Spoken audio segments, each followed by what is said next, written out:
안녕하십니까. 하재남입니다. 지금부터 2025년 위생사 국가시험 대비 공중보건학 강의를 시작하도록 하겠습니다.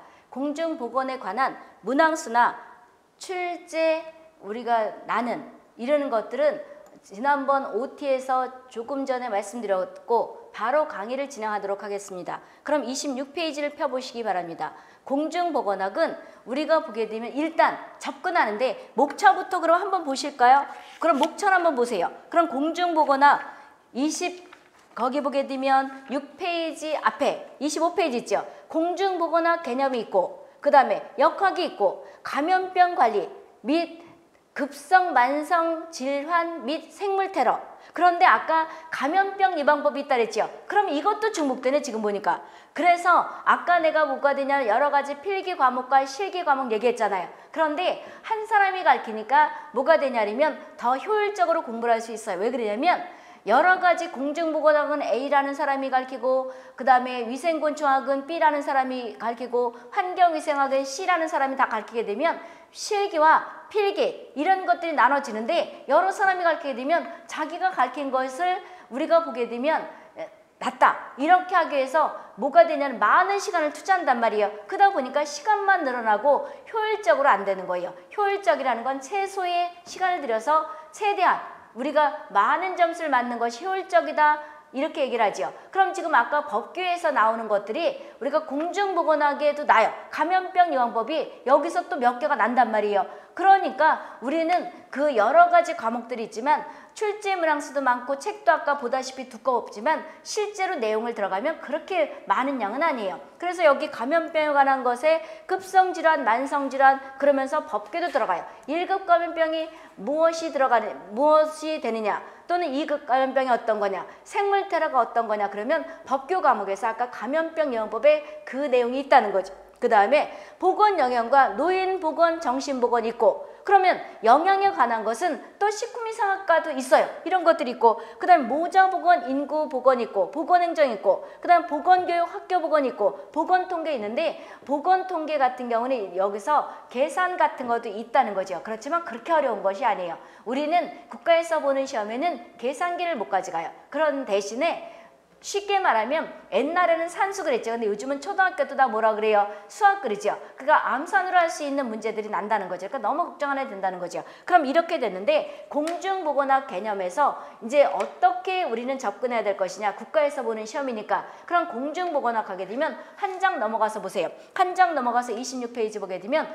공중보건학 과목이나 우리가 이런 것은 공중이라는 건 여러 사람이 모이는 거죠. 그러면 우리가 쉽게 목욕탕을 가봤는지 모르지만 1인이 들어가는 것을 독탕 그리고 그 다음에 여럿이 들어가는 걸 뭐라 그래요? 공중목욕탕 그러죠. 그것처럼 여럿이 모여 있는 건데 공중보건학이라는 것은 이따가 뭐 단위가 지역사회 전체 줌이다 이런 말 할 텐데 일단 답 접근은 어떻게 하는 거냐면 여러 사람을 기준으로 해서 포커스를 맞추는 거예요. 예를 들어서 그러니까 답을 찍을 때 공중보건학에서 나는 질병 같은 것들을 이제 예를 들어보자고요. A라는 지역에는 장티푸스가 돌아요. 장티푸스라는 것은 우리가 나중에 보면 알겠지만 2급 감염병이에요. 그럼 장티푸스가 돈다. 우리가 전염을 시키는 질병이 코로나 들어봤죠? 2019년부터 우리가 보기에 최근까지 코로나 돌았잖아요. 이렇게 남한테 옮겨지는 질환을 전염병 그러죠. 그런데 이것이 아까 감염병 예방법 이 말을 법규에 있었잖아요. 그러면 감염이 된다는 건 남한테 옮겨진다 이렇게 보면 되겠는데 더 자세한 것은 공중보건 거기 감염병 예방법 파트 가서 할 건데 감염병이라는 것은 균해에서 증상이 나타나는 거예요. 균해에서 증상이 나타나는데 남한테 옮기는 전염병도 있고 균해에서 증상이 나타나지만 다른 사람한테 전염이 안 되는 것도 있어요. 그러면 균해에서 남한테 옮겨지는 대표적인 질환이 창티푸스라든지 파라티푸스라든지 코로나라든지 그 다음에 뭐 우리가 보게 되면 여러 가지 질환들이 있겠지요. 그런데 우리가 균해에서 증상이 나타나지만 남한테 옮겨지지 않는 것이 일본내염 같은 거예요. 그럼 일본내염은 여기서도 나지만 공중보건학에서 나지만 또 위생곤충학에서 나요. 왜 그러냐면 거기에는 작은 빨간집 모기가 옮기는 것이 일명 영어로 말하면 큐렉스 트레테르핑쿠스라는 모기가 옮기는 것이 일본내염이거든요. 근데 일본내염은 만성이기 때문에 만성, 일본내염 그렇게 돼요. 이러는 것들이 있는데 지금 여기서 대상을 공중보건학 할 때는 많은 사람을 항상 염두에 두고 답을 접근하라 그랬죠. 그럼 A라는 지역은 장티푸스, 전염병이 돈다. B라는 지역은 우리가 보기에도 암이라든지 고혈압 환자가 많다. 그럼 보건사업을 A라는 지역 장티푸스가 도는 곳에 보건사업을 할 것인가? 국가에서 B라는 지역에 고혈압이나 또는 당뇨나 암이 발생하는 지역을 할 것인가 하게 되면 여러 사람한테 옮겨지는 장티푸스가 도는 곳에 보건사업을 하는 거예요. 그럼 암이라는 그것이 많은 지역에 우리가 암은 더 치명률이 높지요. 여기에 보건사업을 왜 안 하나요? 이건 옮겨지진 않지요. 옮겨지진 않기 때문에 장티푸스로 죽었다는 말 들어봤어요? 못 들어봤지요. 장티푸스는 옛날 말로 말하면 옌병이라는 거예요. 그래서 이것이 옛날부터 조선시대 때 왜 세종대왕님이 그랬잖아요. 한글 창조할 때 신하들이 말을 하도 못 알아듣고 그러니까 내 얘기가 아니고 옛날에 어떤 상황에서 옌병할 육두문자 써가지고 놈 그랬잖아요. 그래서 이제 그것이 또 뭐가 되냐면 시청자들한테 한 방 먹었던 적이 있죠. 그만큼 옛날부터 우리가 내려오던 그 병이 장티푸스 이꼴 옌병 그러는 거예요. 어떤 시대의 유기라는 건 가장 나쁜 거를 얘기를 하는 거죠. 그래서 장티푸스 이꼴 옌병이라는 것은 우리가 똑같은 말인데 옛날부터 전염을 많이 시켰는데 요즘은 전염을 안 하죠. 그렇지만 2급 감염병이에요. 그럼 이제 우리가 왜 안 죽고 그 다음에 이슈화가 안 되는 것은 왜 그런 거냐면 조금 이따 얘기를 할 거예요. 왜? 우리는 뭐가 되냐면 소화기 질환 같은 경우에는 우리가 물을 소독해 주죠. 수돗물을 먹기 때문에 많은 예방이 된 거예요. 그 밑에 가서 바로 얘기할 거예요. 할게요. 그래서 공중 여러 사람을 대상으로 했을 때 누구한테 더 많은 그 피해를 입히나 이렇게 생각하고 접근하는 거예요. 그래서 A라는 지역이 장티푸스가 돈다. B라는 지역이 우리가 고혈압이나 당뇨, 암이 있다. 그러면 어떤 지역을 국가에서 보건사업을 한다는 거예요. A라는 지역, 장티푸스가 도는 지역을 한다. 이렇게 보시면 되겠고요. 그 다음에 공중보건학 개념 보세요. 그럼 이제 공중보건학 개념을 이제 본격적으로 들어가는데 얘기하는 건 줄치면 따라오시고 동영상 듣는 학생들은 다 듣고 질문하세요. 왜 그러냐면 여기서 모른다고 우리가 보게 되면 질문하게 되면 진도를 못 나가요. 그리고 우리가 초등학교 1학년 때는 무지 어려웠던 것이 2학년 가면 1학년 그 과목이 쉽죠. 왜 그러냐면 단계가 있어요. 그래서 여기에서 우리가 여기 26페이지에서 주구장창 공중보건에 대한 거, 질병에 관한 거 이런 것들을 여기서 자세히 모든 학생들이 다 알아듣도록 설명을 하게 되면 진도를 못 나간단 말이에요. 그래서 1학년 단계가 있고 2학년 단계가 있듯이 여기에서 요만큼 얘기했으면 지금 몇 페이지 26페이지에서 요만큼 했으면 그 뒤에 가서는 조금 더 늘리고 왜 그러냐면 여기서 요만큼을 이해를 하게끔 하고 더 넓혀서 하기 때문에 여기서 다 완벽하게 설명을 하게 되면 진도를 못 나가니 다 뭐가 돼요? 한 바퀴 돌고 나서 그때도 이해가 안 가면 질문하시면 돼요. 그리고 위생사는 60점 맞으면 합격하니까 과락을 면하는 건 나중에 문제 풀면서 얘기를 해줄 것이고 그런데 굳이 뭐 이렇게 어려운 거 본인들이 이제 성향이 있단 말이에요. 어려운 과목이 있고 쉬운 과목이 있는데 본인들이 학교에서 전공한 것은 쉬울 것이고 그럼 그거를 높은 점수 맞고 본인들이 이제 아까 얘기했다시피 환경기생학 같은 경우는 공학 파트가 있단 말이에요. 어려운 거는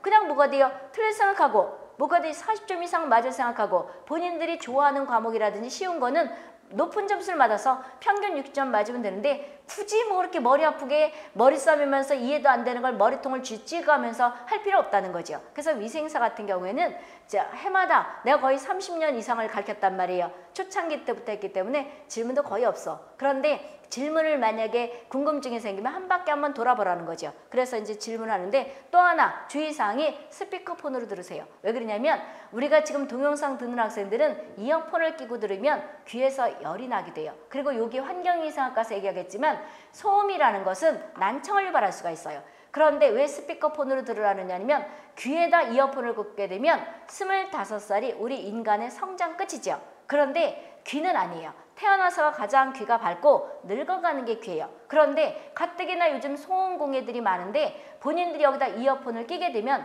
아직 20대 뭐 30대라고 하더라도 난청을 유발할 수가 있어요. 그러니까 스피커폰으로 그냥 이렇게 근데 이제 여러 가지 도서관이나 여러 사람이 있는 곳에 스피커폰으로 들으면 욕을 바가지를 먹으니까 그런 데서는 안 되지만 본인들 집에서 스피커폰으로 이렇게 틀어놓고 이어폰 끼지 마시라고. 왜냐면 난청 생겨요. 위생사 따다가 난청 생기면 안 되니까. 그렇게 참고를 하시고 그럼 이제 공중보건학 개념에는 지금 여기 얘기하는 건 줄치며 따라오라는 것이 낫던 문제나 기출 문제나 또는 뭐가 되는 거예요? 날만한 문제를 줄치는 거예요. 그리고 고딕으로 된 게 있죠. 쉽게 말하면 거기 세계보건기구 월드 헬트 오르게니제이션을 약자로 WHO 그래요. WHO는 건강의 정의를 무엇이라고 얘기했느냐? 지금 두 번째 줄에 육체적, 정신적, 사회적 중요 표시도 주고요. 육체적, 정신적, 사회적 이 세 가지가 완벽해야지만이 건강하다 이렇게 얘기를 한 거예요. 그러면 우리가 보게 되면 여기에서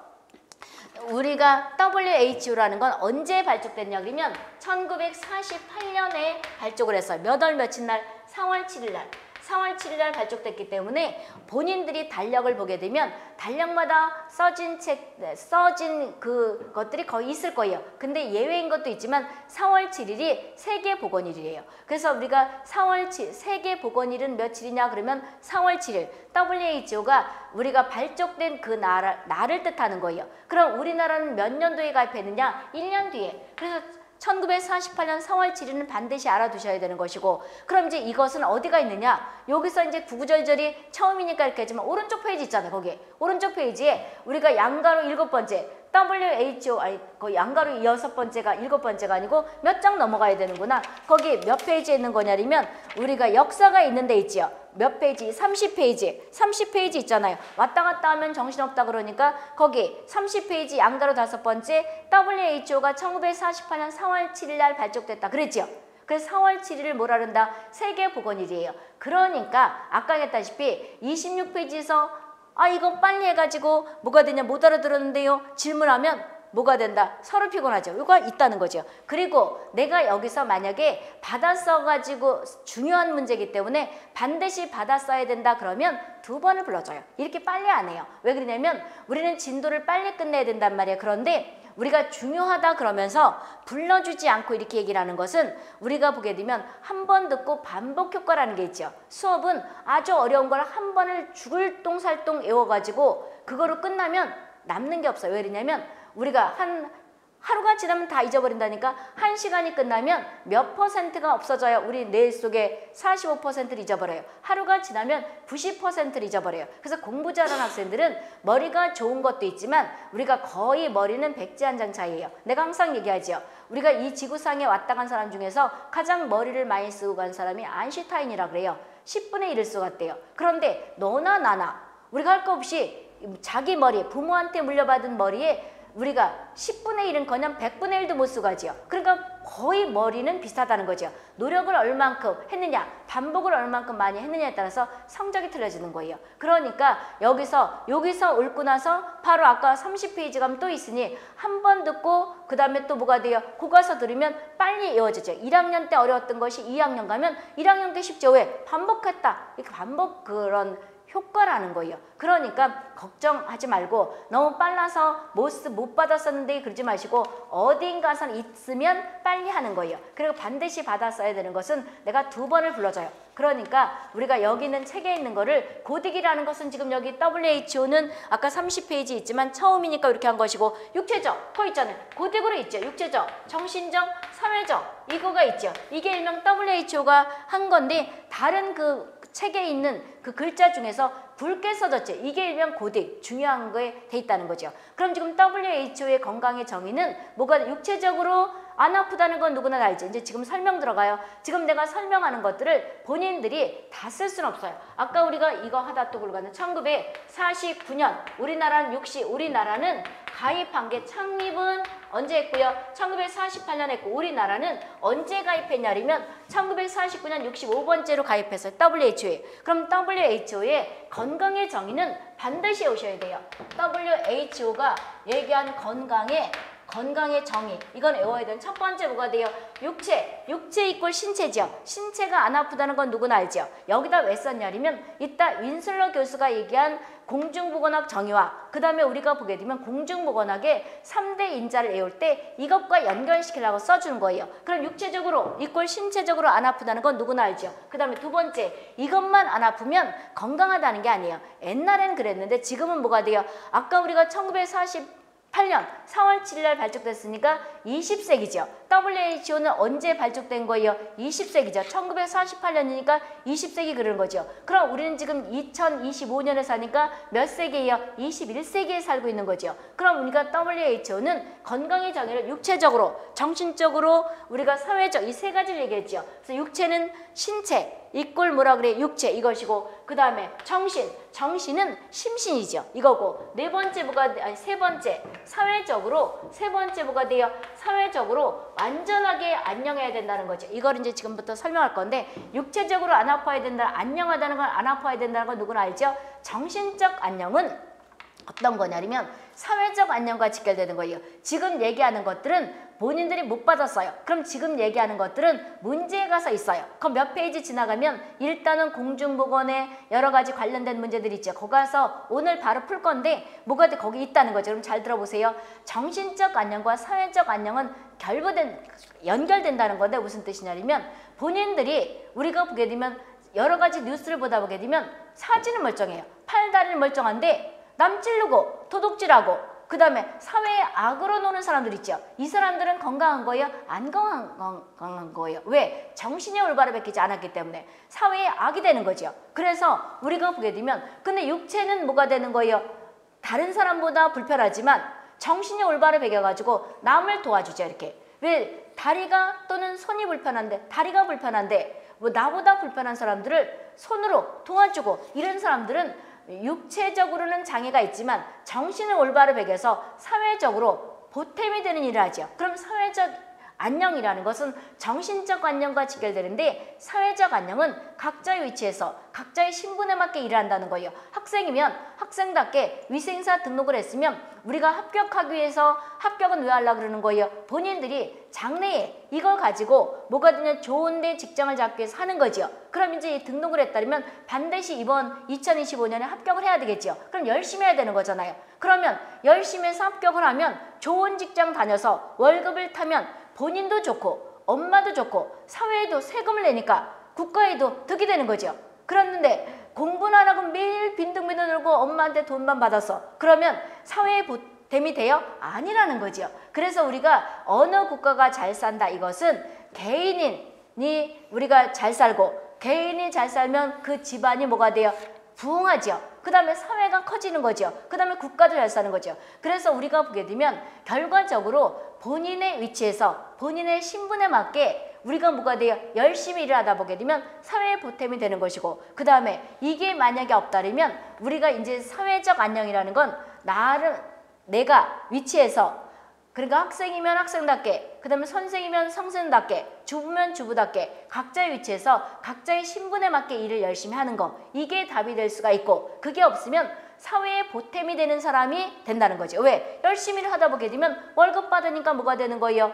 세금 내죠. 그럼 사회에 보탬이 되는 거죠. 매일 빈둥빈둥 놀면서 우리가 보게 되면 기초생활수급권자가 돼서 기초생활수급권자가 다 나쁘다는 게 아니고 어쩔 수 없이 우리가 장애를 가지고 태어났다든지 또는 뭐가 되는 거예요? 사고로 일을 할 수 없는 그런 신체가 됐다면 도와줘야 되는 거예요. 근데 사지가 멀쩡하면서 매일 나쁜 짓 하면서 그 다음에 젊었을 땐 빈둥빈둥 매미처럼 놀다가 나중에 뭐가 되는 거예요? 기초생활수급권자가 돼서 한다. 그럼 뭐가 돼? 남한테 쉽게 말하면 도움을 받고 사는 거죠. 그러면 우리가 사회에 보탬이 된다는 건 열심히 일하다 보게 되면 세금도 내고 그 다음에 남을 돕고 이것이 일명 뭐가 돼요? 사회적 안녕이다. 그럼 이것은 정신과 직결되기 때문에 우리가 이 연결된다는 건 정신이라는 건 또 뭐라 그래요? 영적이다 이렇게도 말할 수 있지요. 그래서 영적 안녕은 지금 들어갔느냐 안 들어갔냐면 아직 들어간 건 아니에요. 그래서 영적 안녕과 정신적 안녕은 비슷한 개념으로 보기 때문에 가입한 나라들이 이제 회의를 했을 때 우리가 보게 되면 지금 여기 20세기 건강의 정의를 WHO가 했잖아요. 그랬는데 우리가 이거를 회의를 영적 안녕도 조금 차이가 있으니 집어넣어야 되지 않느냐 그렇게 했는데 집어넣자는 나라도 있고 집어넣지 말자는 나라도 있기 때문에 아직까지는 영적 안녕은 추가된 게 아니에요. 그러면 지금 현재는 WHO는 뭐라고 정의를 했다? 육체적, 정신적, 사회적 안녕. 이것이 이제 세 가지가 완벽하면 우리가 안녕하다 이렇게 얘기를 하는 거예요. 추가로 만약에 WHO가 건강의 정의에 하나 더 집어넣는다면 어떤 게 들어가야 되느냐 그럼 뭐가 돼요? 영적 안녕을 집어넣을 수 있다는 거죠. 이렇게 보면 되는 거예요. 그럼 이것도 순서가 있어요. 어떻게 되는 거냐면 여기에서 우리가 보게 되면 일단 순서가 있잖아요. 육체적 안녕 이꼴 육체적이라는 건 뭐가 돼요? 신체죠. 신체란 말이에요. 그 다음에 우리가 정신은 이거는 신체가 되는 것이고 이것은 뭐가 돼요? 심신이 되는 거죠. 심신. 그 다음에 사회적 안녕 이렇게 됐죠. 사회적 안녕이라는 건 생활 개념인 거예요. 내가 그랬잖아. 아까 내가 열심히 공부를 해서 위생사 따서 본인들이 원하는 직장을 갖게 되면 월급이 나오잖아요. 그럼 내 스스로 독립해서 생활할 수 있는 거죠. 그래서 사회적 안녕과 우리가 보게 되면 이것이 우리가 사회의 보탬이 되는 거 또는 각자 위치에서 각자의 신분에 맞게 일하는 거 이것이 답이 될 수 있는데 순서로 말한다면 일단 뭐가 돼요? 육체의 개념이 있고 그 다음에 정신 이꼴 심신이 있고 그 다음에 사회적 안녕 이꼴 생활 개념인데 현재는 뭐가 된다? 우리가 이거를 순서로 보면 이게 19세기예요. 19세기고 그 다음에 이거는 육체적 안녕은 19세기 전이고 그 다음에 이거는 뭐가 돼요? 20세기. 그래서 순서는 육체적, 정신적, 사회적 안녕 그 다음에 우리가 현재 21세기죠. 그럼 21세기는 육체적 안녕을 우리가 주로 하느냐 사회적 안녕이냐 그러면 개념을 뭐라 그러는 거예요? 사회적 안녕이다. 이꼴 생활 개념이다 이거예요. 이따가 문제 가면 거기다 해설이 있어요. 그러니까 순서도 이렇게 된다는 거 알아두시고 1948년 4월 7일에 발족됐는데 4월 7일 뭐라 그런다고요? 세계보건일이다. 오늘 달력 보세요. 왜 그러면 백문이 불여일견이라고 한번 보면 더 생각나는 거죠. 그럼 이제 외웠고요. 그런 다음에 거기 밑에 보게 되면 공중보건학 정의는 우리가 첫 번째 대상이 누가 되느냐? 우리가 지역사회 전체 주민이에요. 그래서 아까 얘기했다시피 가족이 커지면 사회가 되고 사회가 커지면 집단을 얘기할 때 크게 나라가 되는 건데 공중보건은 여러 사람이라 그러는데 여러 사람이라는 건 한 명보단 두 명이고 두 명보단 세 명이 더 많은 거죠. 그런데 여기서는 지역사회 쉽게 말하면 여기 신길동 지역 영등포구 전체 주민 이렇게도 볼 수 있다는 거죠. 그래서 지역사회 전체 주민이 대상이에요. 중요 표시해 두시고 그러면 공중보건학의 대상은 누가 된다? 불우한 사람이다. 첫 번째, 일명 빈곤층이다. 공중보건 대상이 두 번째, 뭐가 되는 거냐면 지역사회 전체 주민이 된다. 그럼 누가 되는 거예요? 공중보건학의 대상은 지역사회 전체 주민이에요. 됐죠? 그러면 중요 표시했고 그 다음에 우리가 공중보건학은 치료가 목적이냐 예방이 목적이냐면 그 옆에 예방이 목적이에요. 예방이 목적이라는 거죠. 중요 표시했죠. 그러면 공중보건학은 일단 뭐가 되는 거예요? 가장 하나만 찾아라면 대상이 지역사회 전체 주민이 되는 것이고 그 다음에 치료가 목적이냐 우리가 예방이 목적이냐면 예방이 목적이 된다는 거죠. 끊어보시고요. 그럼 공중보건학의 정의 에서 예방했죠? 끊어보라는 것은 이거예요. 이렇게 슬러시 칠하는 거죠. 그럼 공중보건 대상은 지역사회 전체 주민이고 그 다음에 뭐가 되는 거예요? 예방을 목적으로 한다 그랬죠. 그러는데 끊어보고 질병 예방, 건강 증진, 생명 연장 이것이 공중보건학의 3대 요소예요. 그러면 양가로 첫 번째와 양가로 네 번째 있죠. 공중보건학과 임상의학 차이가 있잖아요. 그럼 내가 지금 여기 양가로 1번을 우리가 보게 되면 대상이 누구냐?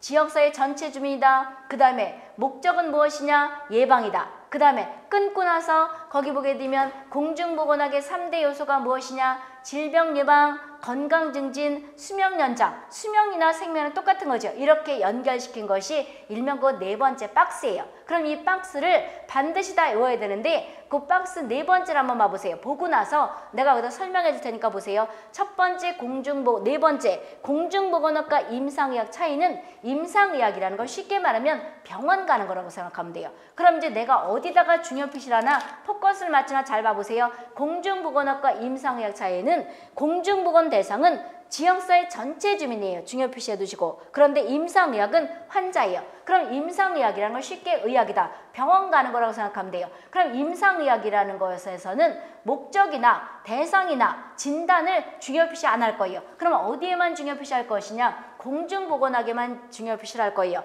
대상이든 그 다음에 우리가 목적이든 진단이든 그러면 임상의학은 왜 여기다 써놨느냐? 쓸데없이 이거는 비교를 하기 위해서 하는 거예요. 그럼 이제 공중보건 대상은 지역사회 전체 주민이고 임상의학 또는 의학, 병원 가는 것은 개인이 가죠. 개인이 아프면 쫄래쫄래 병원 가지 때로 내가 아픈데 동네 사람 다 끌고 가진 않죠. 그렇죠? 그 다음에 우리가 목적 있지. 아까 공중보건은 양가로 첫 번째에서 예방이 목적이라 그랬죠. 그럼 하나 찾으면 예방인데 3대 요소 찾아라면 질병 예방.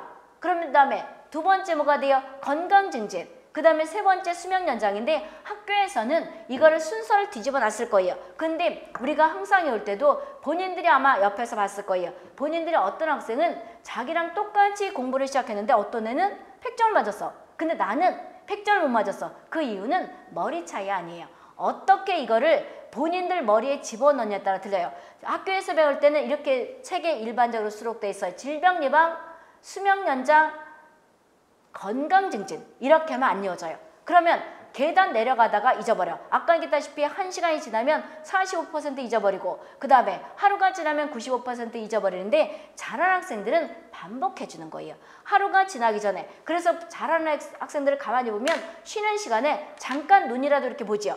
본인들이 수업 시간에 들었던 걸 본인이 이제 중요 피시하고 나서 잠깐 보고 논단 말이에요. 화장실 가든지. 이런 학생과 그 다음에 수업 시간에 들었던 걸 그냥 탁 닫고 생뚱생뚱 놀다가 신나게 놀다가 하루가 지나면 다 잊어버린다는 거죠. 그럼 지금 이것도 연상기법으로 외우는 걸 알려주려고 하는 거예요. 그러면 우리 공중보건학의 목적은 예방이지만 3대 인자 또는 3대 요소라는 것은 질병 예방, 건강 증진, 수명 연장 설명할 것이고 그 다음 병원은 왜 가는 거예요? 치료하러 가는 거죠. 치료하러 간단 말이에요. 그 다음에 우리가 진단 근거는 보건통계예요. 보건통계 중요 표시해 두시고 요소도 3요소도 다 중요 표시해 두시고 그럼 이거를 여기다 이제 그리면서 설명할 건데 왜 이거를 얘기하느냐? WHO도 그 책에 있는 걸 왜 썼느냐? 이거를 윈슬러 교수가 그 바로 밑에 있죠. 윈슬러 교수가 얘기한 공중보건 정의를 이 두 가지를 어차피 외워야 되거든요. 그럼 공중보건학과 뭐가 되는 거냐? 임상의학 차이는 우리가 보게 되면 있지만 여기에서 우리가 공중보건학을 하는 거죠. 임상의학 또는 의학은 외울 필요 없다는 거죠. 지금 뭐가 돼요? 대상이 누가 된다? 지역사회 전체 주민이 되는 거죠. 그렇죠? 이거는 뭐가 돼요? 환자 개인이 되는 거죠. 환자나 또는 개인이 된단 말이에요. 그 다음 목적하게 되면 목적은 어떻게 되는 거예요? 예방이 목적이에요. 그런데 예방이 목적이지만 3대 요소를 찾아라. 공중보건학의 3대 요소 또는 3대 인자 똑같은 거예요. 그러면 공중보건학의 3대 인자라는 것은 이렇게 연상하면 되죠. 첫 번째 어떻게 돼요? 질병을 예방을 해요. 질병을 예방하다 보니까 건강이 증진됐죠. 건강이 증진되다 보니까 뭐가 돼요? 세 번째, 수명이 연장되는 거예요. 수명이 연장된다. 이꼴 생명이 연장된다. 이런 말을 연결시키는데 이렇게 외우면 되는데 이거를 그냥 외우면 안 외워져요. 그러면 이제 어떻게 예를 들 것이냐. 질병 예방에서 우리가 보게 되면 지금은 호흡기, 홍역으로 죽었다. 또는 100일에를 죽었다. 이런 말 들어봤어요? 못 들어봤죠. 왜 그러냐면 우리는 지난번에 코로나 때 봤지만 호흡기 질환들은 그 뒤에 가서 할 건데 우리가 잠복기 때 균이 나가요. 잠복기 때 균이 나간다는 건 잠복기는 무엇이냐?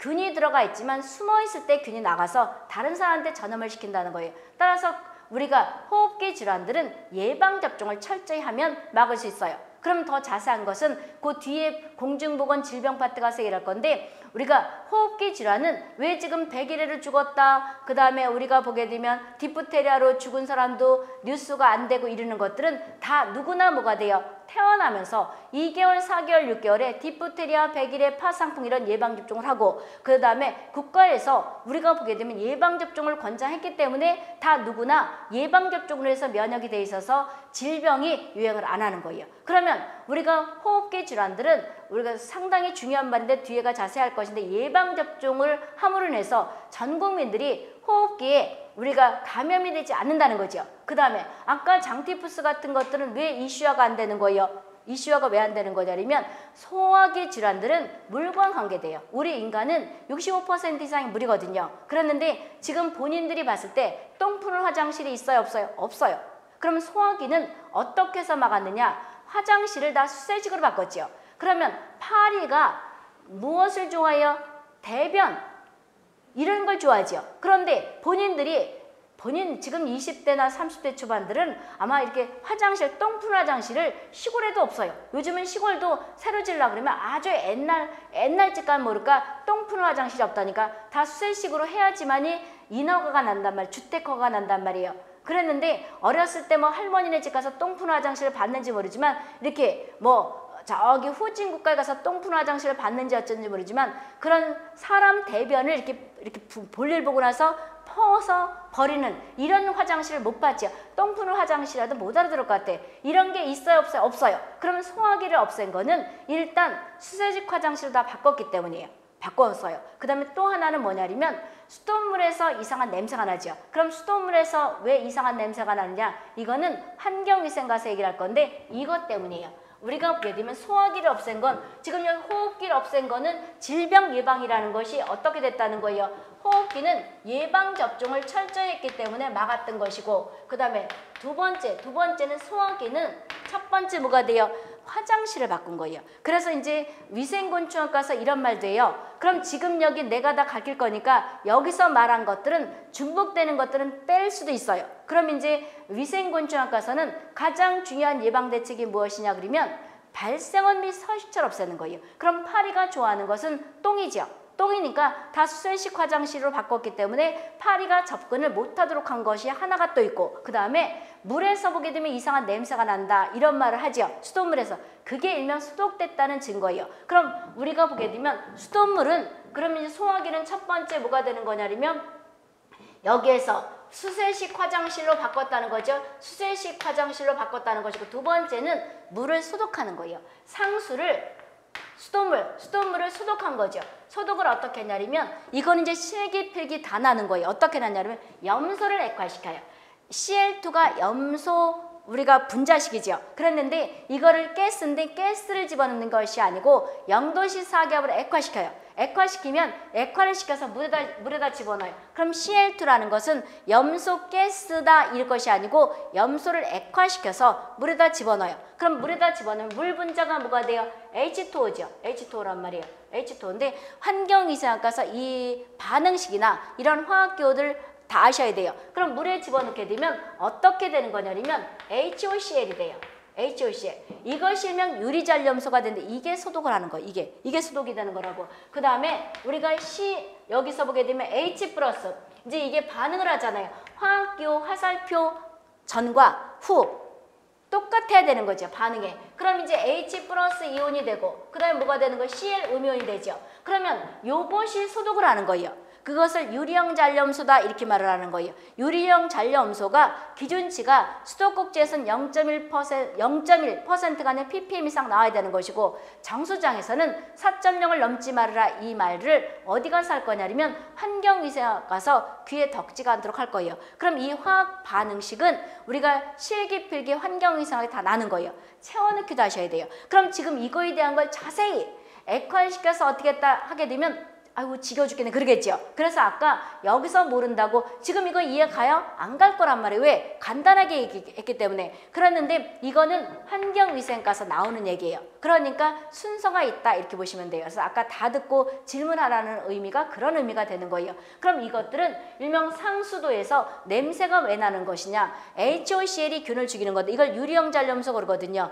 이거를 차아염소산 이꼴 유리형 잔염소 그러는 거예요. 그런데 이것이 균을 죽인다는 거죠. 그랬는데 왜 냄새가 나는 거냐면 아까 우리나라는 수도관이 다 터져서 누수가 된다 이런 말 하죠. 그렇기 때문에 잔류성 있는 염소 소독을 하는데 요것이 염소 이온이 수도꼭지 터뜨리면 유리형 잔염소가 0.1 이상 ppm 나와야 되는데 그러니까 요것들이 이제 이런 것들이 물속에 있다는 거죠. 요 Cl2가 바로 수도꼭지 틀면 역반응을 해서 쉽게 말하면 Cl2 그 냄새가 난다는 거예요. 그럼 수돗물에서 이상한 냄새가 난다는 건 본인들은 아 이거는 균이 죽은 증거구나 이렇게 생각하면 된다는 거죠. 그래서 이런 물 상수 본인들이 저 한강물을 먹거나 아니면 개천물을 먹지는 않지요. 그러니까 소독된 수돗물을 먹죠. 그러니까 소화기가 예방된 거예요. 그래서 옛날에 임금들은 뭐가 돼요? 40전에 죽었다. 그래서 옛날에는 환갑잔치를 61세 우리가 보게 되면 이걸 만으로 60세가 되면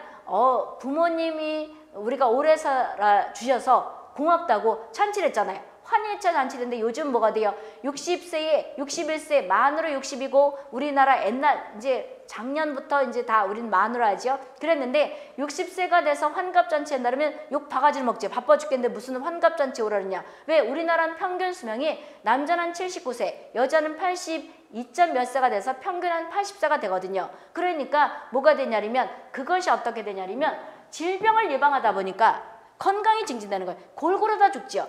앞에서 그랬잖아요. 세종대왕님이 오죽 그때 장티푸스가 유행을 했으면, 그러니까 장티푸스는 열이 펄펄 나는 질병이에요. 그런 욕을 했다는 거잖아요. 그만큼 유행을 하는 질병이 옛날 조선시대 때 이랬다는데, 지금은 장티푸스 유행한다는 거 들어봤어요? 못 들어봤어요. 그럼 우리나라에서 장티푸스가 없느냐? 있어요. 질병관리청에 들어가면 있는데 유행을 안 해요. 왜? 수돗물을 다 먹고 그 다음에 항생제 치료가 가능하기 때문에 안 죽는다는 거죠. 그리고 잘 먹어서, 요즘은 비만과의 싸움이지 우리가 뭐가 돼 영양실조 걸린 사람도 있긴 있지만 많지는 않잖아요. 그럼 똑같은 균이 노출됐더라도 우리가 건강한 사람과 그 다음에 약한 사람한테 갔을 때는 코로나 때 봤잖아요. 그래서 건강한 사람한테는 질병이 우리가 보게 되면 이렇게 현성이 되지는 않지요.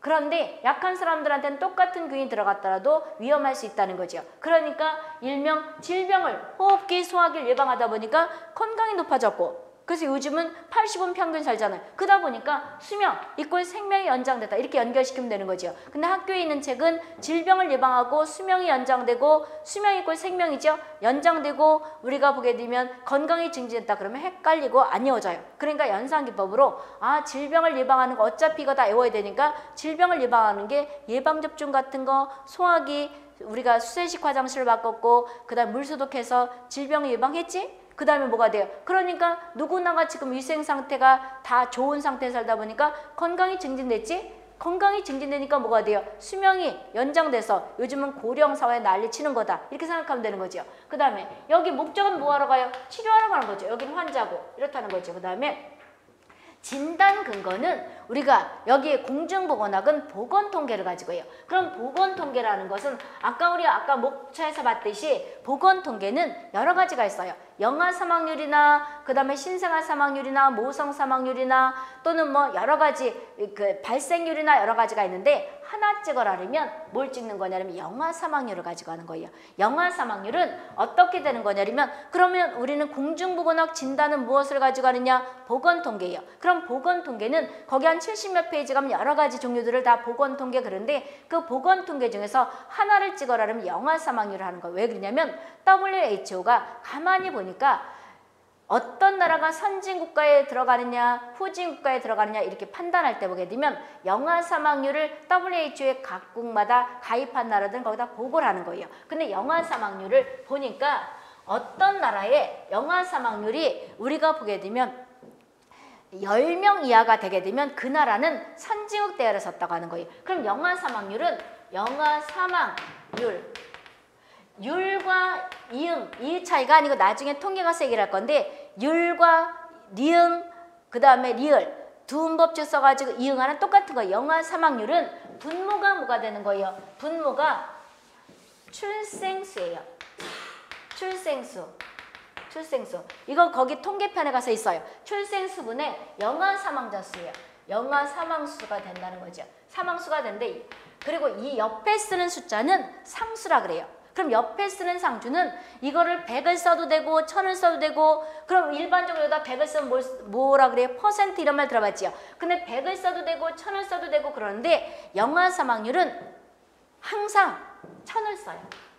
1000을 쓴다고. 그럼 영아 사망률이 아까 WHO가 보니까 상수 1000이 옆에 쓰는 숫자를 상수 그래요. 그럼 영아 사망률은 우리가 보게 되면 10명 이하로 죽었다, 이 뜻은 그 어떤 A라는 지역에 또는 A라는 국가에 출생자 수분의 영아 사망자 수, 근데 상수는 1000이다, 이 소리는 1000명, 예를 들어서 우리나라 영아 사망률은 항상 2.9명 정도 되거나, 또는 남자 아기 여자 아기 합쳐서 2.9명 정도 되거나, 또는 3.1명 정도 되거나 2.8명 정도 되거나 이거예요. 그러면 1000명당 통계청에 들어가면 다 있어요. 근데 이제 우리는 외울 필요가 없으니까 안 하는 것이고, 그럼 우리나라 영아 사망률은 해마다 조금 0.12 차이가 나는데, 어떤 애는 우리가 영아 사망률 우리나라 2.8이다 그러면 1000명당 2.8명이 죽었다, 이 소리예요. 그 다음 어떤 애는 3명이 죽었다 그러면 영아 사망률이 3명이다 그러면 1000명당 3명이다, 이 뜻이에요. 그러는데 WHO가 보니까 영아 사망률이 10명이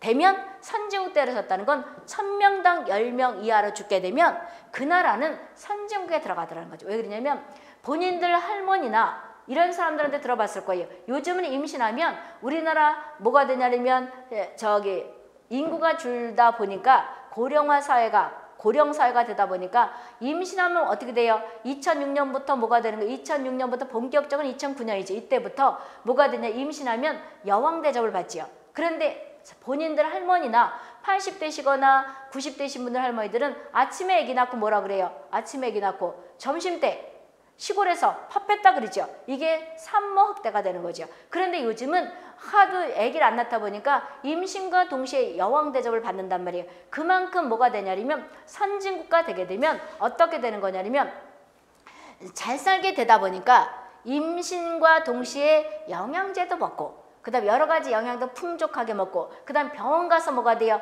우리가 나중에 거와서 보면 알겠지만 건강보험은 1989년에 전국민 의료보험이 됐단 말이에요. 그러니까 병원 가서 진찰하고 아기가 뭐 어떻게 잘못되나 안 되나 이런 것들 하지요. 그러다 보니까 뭐가 되는 거냐면 이게 못 사는 사람들이 이런 걸 해요? 안 하지요. 그러다 보니까 영아 사망률을 가지고 10명 이하가 죽은 그런 나라를 보니까 뭐가 되냐면 경제가 올라가다 보니까 뭐가 돼요? 산모들도 위생을 또 생각하겠죠. 건강을 생각하겠죠. 그러다 보니까 여러 가지 산모들의 그러니까 모성 사망률도 줄어들고 경제 상태도 판단할 수 있다. 이렇게 결론을 내린 거예요. 따라서 우리가 WHO에 보고하는 것은 보건 통계가 여러 가지가 있지만 영아 사망률이에요. 그래서 이 영아 사망률을 가지고 그 나라가 선진국 대우를 섰는지 아니면 후진국가인지 이런 걸 알 수 있는 것이 이거는 모성의 건강도 알 수 있고 경제 상태도 알 수 있다는 거예요. 그래서 이거는 우리가 분모 분자도 반드시 알아두셔야 되고 상수도 알아둬야 되는데 여기에서 안 외워질 거예요. 저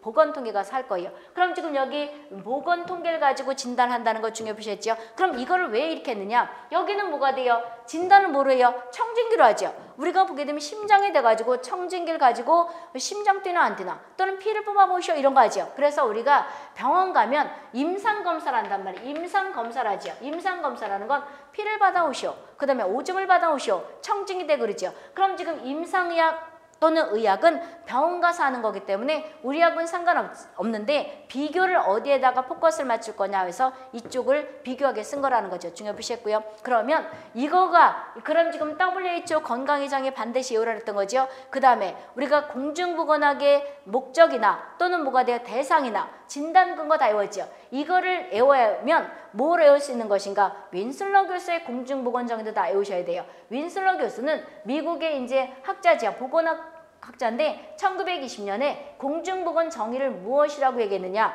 그 밑에 보게 되면 첫 번째 이거 다 채워넣기 하셔야 돼요. 조직적인 중요시하시고 조직적인 지역사회 공동노력 이거 다 조직적인 이것도 채워넣기 공동도 채워넣기 이거 하셔야 돼요. 문제 풀 때. 그래서 조직적인 지역사회 공동노력을 통해서 질병을 예방하고 수명을 연장하고 그럼 끊어보시고요. 조직적인 지역사회 공동노력 끊고 질병 이거죠. 질병 이거잖아요. 질병을 예방하고 수명 연장이나 생명 연장이나 그게 그거죠. 이거잖아요. 그렇죠? 그럼 이제 윈슬러 교수가 얘기한 공중보건 정의는 우리가 공중보건학의 3대 인자 중에서 이렇게 순서대로 썼다면 질병 예방 1번 그 다음에 3번 뭐가 돼요? 수명 연장 이꼴 생명 연장 이거죠. 그런 다음에 또 뭐가 된다는 거예요? 신체적 효율 증진 그 다음에 정신적 효율이죠. 그러면 우리가 중요 표시해 두는데 사회적 효율을 증진시킨다는 말은 우리가 윈슬러 교수가 했다 안 했다? 안 했어요. 그러면 우리가 윈슬러 교수가 얘기한 정의는 윈슬러 교수가 얘기한 공중보건학의 정의는 이렇게 하면 되죠. 1번, 2번이 있다고 치면 1번에 뭐가 되는 거예요? 지금 공중보건학의 목적 공중보건 3대 인자 중에서 순서대로 썼다고 치면 질병 예방, 건강 증진, 수명 연장 이꼴 생명 연장이라고 쓰면 공중보건학의 목적 중에서 1번과 뭐가 돼요? 3번. 그 다음에 우리가 WHO가 얘기한 1번과 2번이죠. WHO가 얘기한 뭐가 돼요? 정의 중에서 1번과 2번 이렇게 하면 되죠. 그래서 우리가 윈슬러 교수는 우리가 조직적인 공동으로 하라는 거죠. 그 조직적으로 우리가 지역사회에 공동으로 노력했을 때 뭐가 되는 질병을 예방하고 수명을 연장하고 그 다음에 또 뭐가 돼요? WHO가 얘기한 정의 중에서 육체적 이꼴 신체적 효율을 증진시키고 그 다음에 정신적 효율을 증진시키는데 조심해야 될 것이 사회적 효율이라는 거 있다 없다? 없다. 없다는 것도 잘 써놓으면 돼요. 거기다가 윈슬러 교수에서는 여기 보면 우리가 보게 되면 여기서 사회적 효율이 있다 없다? 없다. 왜 그러냐면 위생사는 문제은행식이에요. 문제은행식이라 거기 이제 문제를 쭉 입력해 놓고 나서 뺑뺑이 돌려 뽑는 거예요. 그럴 때 우리가 보게 되면 사회적 효율은 아니다 얘기했죠. 이것들이 이제 보기에서 있단 말이에요. 그러면 우리가 아니라는 것도 잘 써놓으면 답 찾기 쉽다니까 이렇게 놓고 그럼 이제 중요 표시했죠. 그런 다음에 공중보건 이거를 달성하기 위해서는 머리 아프게 올 것도 없이 우리 지금 하는 과목 다죠. 다란 말이에요. 첫 번째 환경위생학하죠. 환경위생 개선, 그 다음에 감염병 관리, 감염병요법 가니까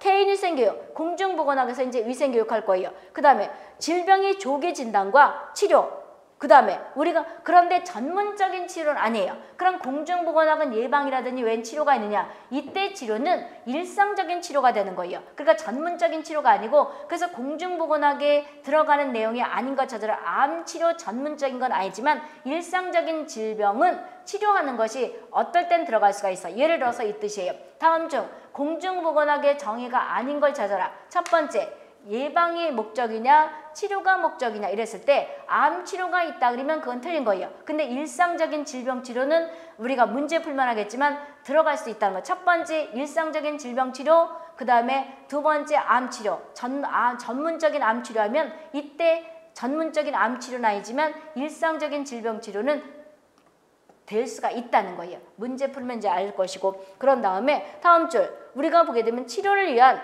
여러 가지 간호봉사라든지 조직화 모든 사람들의 건강 유지에 적합한 생활 수준을 우리가 보장받도록 노력해야 되는 것이 뭐가 된다? 윈슬러 교수의 공중보건정의라는 거죠. 따라서 WHO 공중보건정의 반드시 외워야 되는 것이고 그 다음에 공중보건학의 3대 인자 외워야 되는데 이 3대 인자를 외웠으면 윈슬러 교수의 공중보건정의를 안 외워도 되죠.